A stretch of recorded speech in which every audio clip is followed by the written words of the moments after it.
Oui, cette vidéo-là, donc c'est un débat que j'ai eu avec le pasteur Franck à Dole de Bretagne sur le thème Bible ou Coran.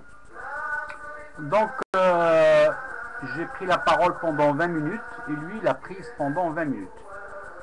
Alors j'ai commencé par parler de mon vécu mystique dont j'ai déjà parlé et en précisant bien que j'étais gêné de prendre la parole devant une communauté chrétienne, ne sachant pas d'ailleurs si j'avais, oui ou non, de faire cela dans un lieu de culte chrétien, à savoir des évangélistes. Bon, alors j'ai parlé de la preuve mathématique de la divinité du Coran. Après, j'ai dit qu'il y avait beaucoup de livres sur ce thème-là. J'ai bien précisé que pour les arabophones, et j'en suis un, et que je connaissais bien la langue arabe, puisque j'ai passé l'agrégation d'arabe il y a 2 ans, et c'est bien ma langue maternelle. Donc pour les arabophones, le Coran est vraiment la parole de Dieu, il n'y a aucun problème. Après, c'est vrai que j'ai constaté que la traduction, l'essai de traduction et d'interprétation utilisé par le pasteur, le Coran qu'il avait, c'est la traduction de Salah ad-Din Keshri. Je me suis réjoui parce que c'est une bonne traduction du Coran, sachant bien sûr qu'il y en a d'autres qui ne sont pas extraordinaires, faites par exemple par des gens de confession juive, comme par exemple la traduction de Kazimierski, la traduction de l'ex-maire de Jérusalem qui est décédé. Donc j'estime que c'est normal que ce soit la traduction faite par un musulman qui soit bonne et non pas celle qui est faite par les prêtres. D'ailleurs, Ahmed Didat, que Dieu ait pitié de son âme, a bien précisé que 80% de la littérature sur l'islam est faite par les prêtres, ce qui n'est pas tout à fait normal. Donc j'ai dit aussi que Ahmed Didat a fait des livres, plusieurs cassettes, et qu'il connaissait très bien les Saintes Bibles sur des thèmes comme crucifixion ou crucifixion. Il faut retenir que la crucifixion n'a jamais eu lieu. Après, il a fait des livres sur le thème La Bible est-elle la parole de Dieu? Donc il a rencontré bien sûr de grands évangélistes et tout ça. Et il dit bien qu'il n'y a aucun passage dans la Sainte Bible qui dit que le Coran est la dernière parole de Dieu. Que Jésus, fils de Marie, est Dieu ou sans fils. D'ailleurs, ces critiques sont assez importantes, puisqu'il parle malheureusement de la pornographie dans des livres sacrés, ce qui est bien sûr indigne de Dieu. Ça prouve bien sûr que les scribes n'ont pas rapporté la vraie parole de Dieu, d'où la nécessité qui est le Coran. Et j'ai bien précisé au pasteur qu'il y a un seul Coran sur terre, et que j'ai été à la mosquée du Portugal, j'ai été à la mosquée de Londres, j'ai été à la mosquée de la rue de Fougères, j'ai été à la mosquée des Turcs à Rennes, j'ai été dans la mosquée de Marrakech, j'ai été dans des mosquées un peu partout, et on n'a qu'un seul Coran, et il n'y en a pas plusieurs ou deux, non, il n'y a qu'un seul Coran qui a été, bien sûr, fait par le travail de Othman, le 4e calife, que Dieu ait pitié de son âme, et il fait partie de 10 dont le paradis a été promis d'après une sentence ou un hadith du dernier des prophètes, Mohammed, paix et salut sur lui. J'ai montré un livre, Mohammed in the Bible, écrit en anglais, que j'ai pas eu l'occasion, le temps de regarder. Et bien sûr, l'auteur qui est un évêque et qui explique que d'après le Deutéronome 18-18, il est bien clair que le prophète Mohammed allait venir, et c'est bien lui le dernier des prophètes.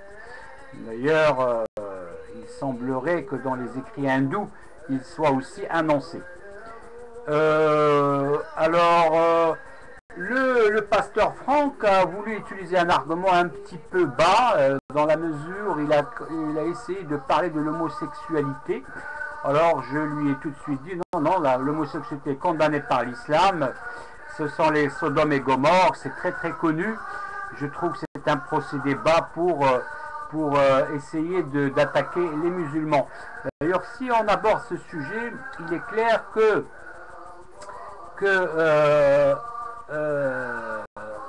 comment dirais-je, que d'après le journal La Vie, il y a des futurs prêtres qui annoncent, qui ont parlé de leur tendance homosexuelle.